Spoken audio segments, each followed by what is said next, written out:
Assalamualaikum warahmatullahi wabarakatuh. Perkenalkan, nama saya Nurhan Akbar Maulana. Saya dari Teknik Mesin 6A. Di sini saya akan mempresentasikan proses pengecoran dan casting blok silinder. Untuk proses pengecoran sand casting blok silinder melalui tahap pertama, yaitu pemilihan bahan piston aluminium. Bahan yang digunakan menjadi bahan baku blok silinder adalah aluminium bekas, aluminium yang diperoleh dari limbah gas full filter kendaraan berat. Blok silinder yang akan dicor merupakan blok silinder Satria 2 tak. Untuk mendapatkan bahan aluminium tidak sulit, kita dapat mencari di pengepul logam di sekitar kita dan harganya lebih terjangkau. Lalu pembuatan cetakan pasir, pembuatan pola cetakan pasir. Untuk pembuatan pola cetakan pasir dapat memanfaatkan limbah blok lama yang dibelah menjadi 2 bagian untuk memperoleh ukuran dimensi luar. Setelah blok terpotong, dapat diambil ukuran diameter dalam. Untuk pembuatan inti silinder dan 2 potongan blok ini digunakan sebagai mal pada cetakan pasir. Dilihat dari penampang sisi dalam, diperoleh ukuran. Setelah itu pembuatan pola.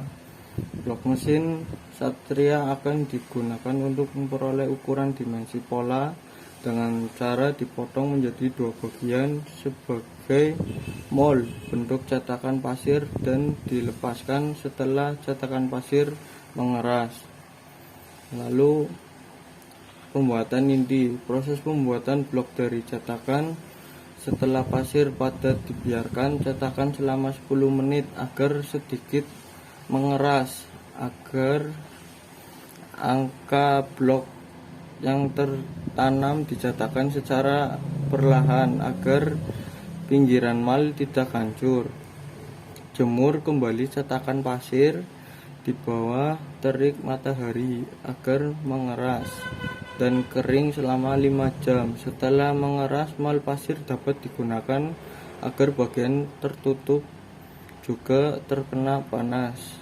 Setelah itu proses peleburan.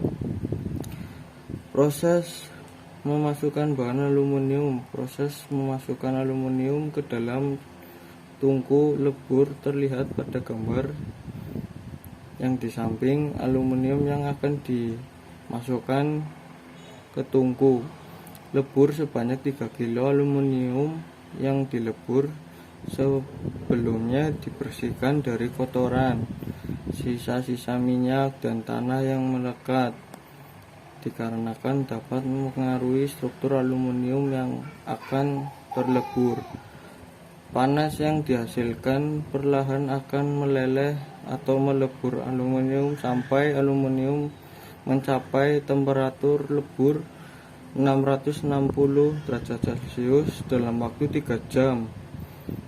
Dan aluminium yang dapat menjadi cairan panas yang siap untuk dituang ke dalam cetakan.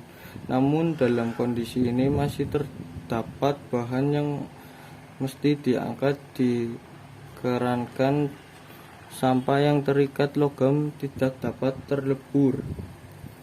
Lalu proses pouring.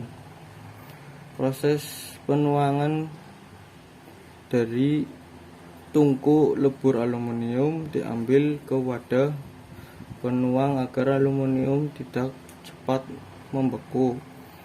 Wadah tuang dipanaskan terlebih dahulu agar aluminium tidak mengeras pada wadah penuang. Gunakan sarung tangan.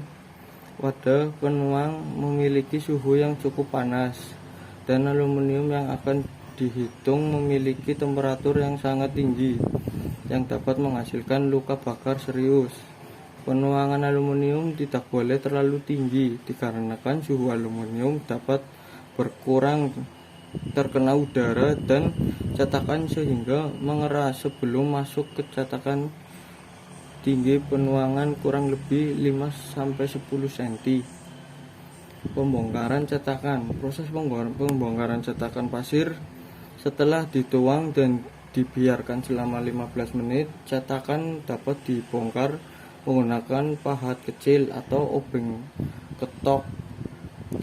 Untuk mencegahkan cetakan pasir yang keras, jangan pegang benda kerja dengan tangan, dikarenakan benda kerja masih memiliki suhu yang panas. Gunakan sarung tangan tahan panas guna menghindari benda kerja yang panas dan kecacatan agar tidak terkena serpihan pasir. Setelah itu, pemeriksaan quality control. Hasil pengecoran dan presentasi cacat produk. Setelah melakukan beberapa proses, dan dalam proses tersebut banyak faktor penyebab cacat. Setelah diamati secara fungsional, dapat dilihat bahwa blok silinder masih memiliki kekurangan dalam bentuk, diantaranya cacat lubang jarum dan lekat, cacat salah alir dan sumbat dingin, cacat rongga udara, dimensi blok setelah finishing. Lalu proses permesinan. Dimensi blok setelah finishing. Proses finishing harus dilakukan untuk menghasilkan jaminan kualitas, meliputi proses permesinan. Setelah proses finishing, untuk melingkan cacat secara visual, maka dari gambar di bawah dapat diukur dimensi blok dan mengaplikasikan ke dalam AutoCAD untuk mengukur susut permukaan dalam proses finishing. Setelah itu, proses pengukuran penyusutan. Pengukuran penyusutan volume total. Maka untuk mengukur penyusutan volume keseluruhan digunakan metode kekerasan volume air dari sebuah bejana kaca berbentuk kubus dengan dimensi panjang 287 mm, lebar 232 mm dan tinggi 247 mm. Bejana kaca di sisi air dengan tinggi air 126. Sekian, terima kasih atas presentasinya saya. Wassalamualaikum warahmatullahi wabarakatuh.